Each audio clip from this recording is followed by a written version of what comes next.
welcome to HealthQuest. My name is Dr. Robert Stashko, and as always, I have a panel of guests tonight that we should have some interesting discussions about a subject that is just, it's everywhere. It's on the news, it's on the internet, patients come in, and that subject is gluten intolerance or gluten allergies. And the thing with this gluten issue, I always ask myself, where was this problem 20, 30 years ago? Why is it so prevalent? What is the reason that we're seeing so many people who are gluten intolerant or truly allergic?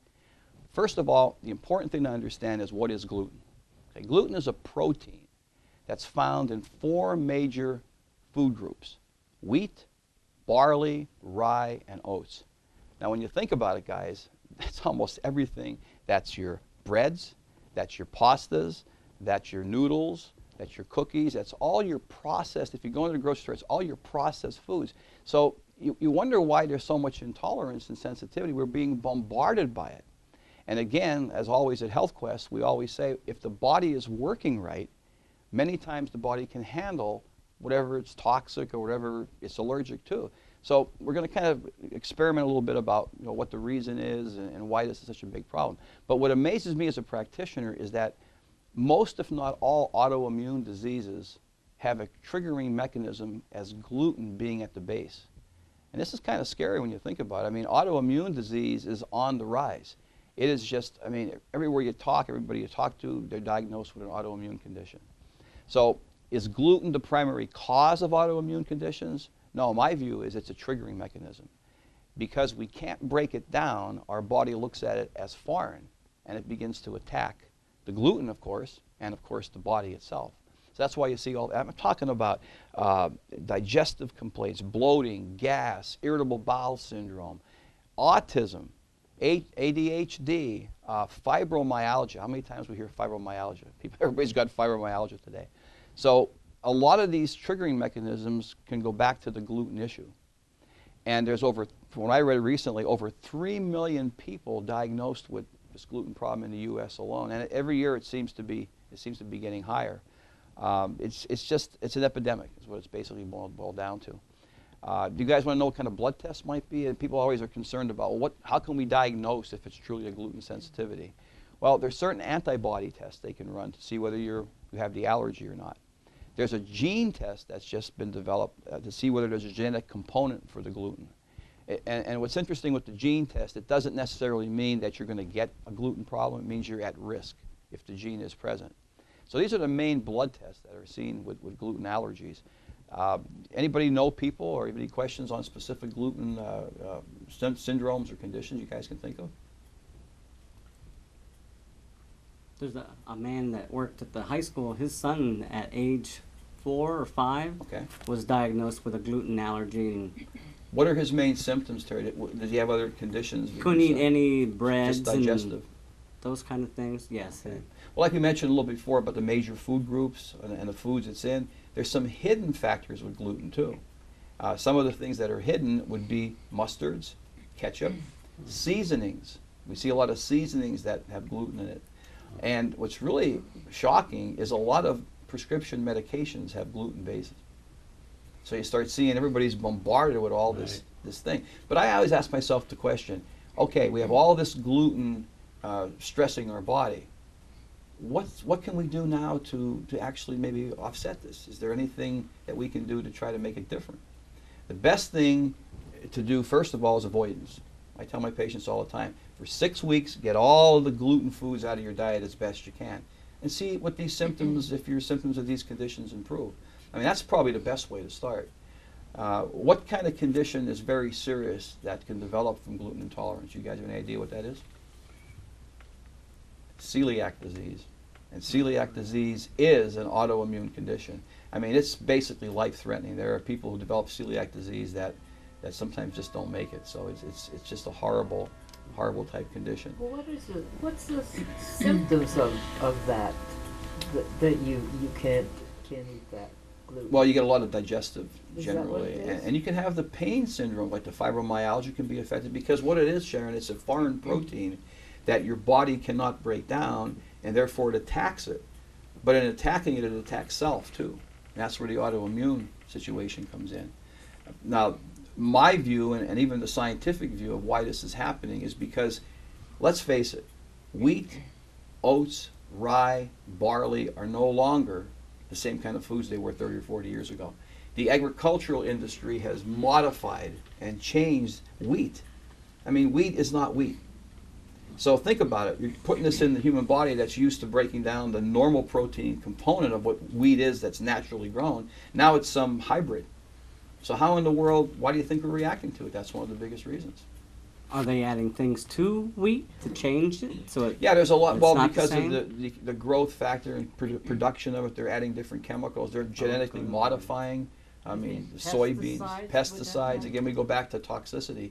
I mean, toxicity is a big factor, and when you think about what they've done to wheat, it's no reason why our body is having all these problems. It's ridiculous. You know what's basically happening.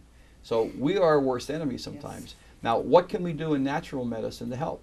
Again, I mentioned avoidance is a key. Sometimes if avoidance doesn't totally work, then there's different types of homeopathic medications. There's different types of digestive enzymes that can help with breaking the protein down. Because basically it's a protein. But the key thing that's really scary is when you think of all these autoimmune and other medical conditions that are tied to it, I mean, it's just a snowball effect. So if you really want to find out if you have the gluten allergy, you have to get a blood test? You can either go for the blood test first or do the avoidance for a while with every symptom. Let's say you have migraine headaches, and let's say you've gone through the normal medical channels on being diagnosed or trying to find out what the cause is, and they have no idea what the migraines are. Look at your diet and just say, for 6 weeks, I'm going to really get rid of all those major food groups we talked about that has gluten in it. See at the end of 4 to 6 weeks how your symptoms are.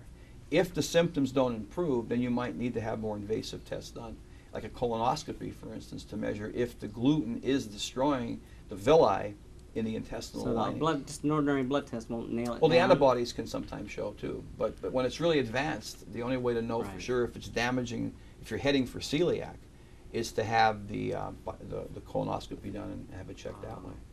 But you don't want it to get that far, hopefully. Right. You know, in situations like that.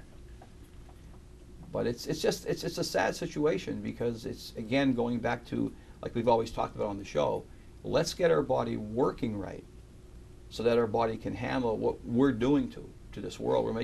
We're our own worst enemy sometimes, Right. and that's what's really sad about it.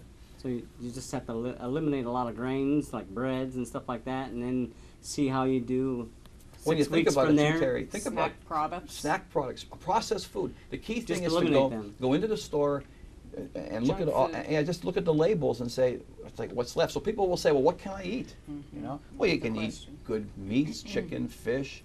You can eat vegetables.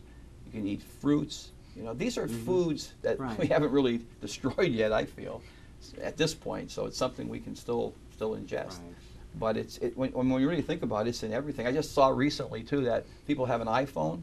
There's an app they can get for gluten, checking gluten on products. You can actually go in the store and barcode it. And you say, oh, wow, this product has gluten in it. Because you can't sometimes see it. It's so hidden, it's not always written on the actual foods, too, which is the key thing with that. So it's, and again, I always say, what's the next allergy? Because in my practice, we've treated, you know, pollens and dust, and now we have this gluten situation, which is just really out of hand, which is terrible. And like I say, as time goes on, who knows what the next allergy will be? Right. Makes you wonder. So what if people say, well, what if I go to the health food store and I get healthy flour? Would that, As long as it's gluten-free, you know? okay, that's the key thing you want to look for is products in the health food store, and sure in some grocery stores too, that basically will say, you know, no gluten in there, and that's a good way to go. Different kind of rice cakes, That's what things I was like going to this. say. Rice cake, rice would be gluten-free then? Rice you is say? generally gluten-free. And because they do make rice flour, I know. I've seen. Exactly. Now the thing you want to be careful of is soybeans, because that's going to be the next thing on the horizon. The soybeans are every soybean in the U.S. right now is genetically modified. It's not a soybean anymore. I mean, think about that. We created some kind of a hybrid type food.